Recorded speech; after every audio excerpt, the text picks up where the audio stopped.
પંજાબથી પેટ્યું રળવા આવેલા 3 લોકોને કાળ ભેટ્યો। વર્તેજ બુધેલ રોડ પર પુલ પરથી ઘઉંનું થ્રેશર 20 ફૂટ નીચે ખાબકતા ગંભીર કરુણાંતિકા સર્જાઈ। ઘટનામાં 3 યુવકોના મોત નીપજ્યા। ભાવનગર જિલ્લાના ઘોઘાના લાખણકા ગામના ડેમ સામે જર્જરિત પુલ પરથી ઘઉંનું થ્રેશર પાણીમાં પડતા પંજાબના 3 સરદારજી યુવાનોના ઘટના સ્થળે જ મોત થયા। હાલ રાજ્ય સાથોસાથ ભાવનગર જિલ્લામાં પણ રવિ સિઝનના રોકડિયા પાક ઘઉંના કટિંગની સિઝન પૂરજોશમાં ચાલી રહી છે। દર વર્ષે આ સિઝન શરૂ થાય એ પહેલા જ હરિયાણા, પંજાબ સહિતના પ્રાંતથી અદ્યતન થ્રેશર કે ઘઉં કાઢવા માટેનું મશીન સાથે મોટી સંખ્યામાં પરપ્રાંતિયો પેટ્યું રળવા ગોહિલવાડમાં પડાવ નાખે છે। 1 થી 2 મહિના સુધી ભાવનગર જિલ્લાના અલગ અલગ તાલુકાના ગામડાઓમાં ફરી ઘઉં કાઢી આપવાનું કામ રાખી રોજીરોટી રળે છે।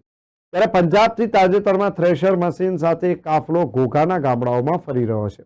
આ થ્રેશર સાથે 3 સરદારજી યુવાનો Vartej Budhel highway ring road પરથી પસાર થઈ રહ્યા હતા। તે સમયે લાખણકા ડેમ સામેથી આવેલા જર્જરિત પુલ પરથી થ્રેશર મશીન સાથે 3 યુવાનો પાણીમાં ખાબકતા ગંભીર અકસ્માત સર્જાયો હતો। ઘટનામાં બાદલસિંહ, મંગાસિંહ અને જસપાલસિંહ નામના યુવાનોના કરુણ મોત નીપજ્યા હતા। આ બનાવની જાણ વર્તેજ પોલીસ તથા ફાયર બ્રિગેડના જવાનોને થતા કાફલો ઘટના સ્થળે દોડી આવ્યો હતો અને રેસ્ક્યુ ઓપરેશન હાથ ધર્યું હતું। આ ઘટનામાં આધારભૂત સૂત્રોના જણાવ્યા અનુસાર 3 સરદારજી યુવાનોના મોત થયા છે। આ હતભાગીઓ વિશે કોઈ માહિતી ન હોવાથી પોલીસે મૃતકોની ઓળખ મેળવવા તજવીજ હાથ ધરી। ઘટના સ્થળે પાણીમાં હજુ કોઈ વ્યક્તિ ફસાયેલું છે કે કેમ તે અંગે રેસ્ક્યુ ઓપરેશનમાં રાત્રિનો અંધકાર બાધારૂપ હોય આજે ફાયર બ્રિગેડના જવાનોએ રાત્રે કામગીરી અટકાવી હતી।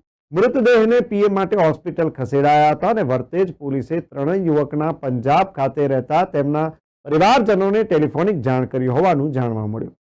બનાવ અનુસંધાને વર્તેજ પોલીસે મોડી રાત્રિના કેસ આગળ કરવાની તજવીજ હાથ ધરી હતી। અકસ્માતની ઘટનાની જાણ થતાં જ સ્થાનિક લોકો પણ મદદે પહોંચ્યા હતા।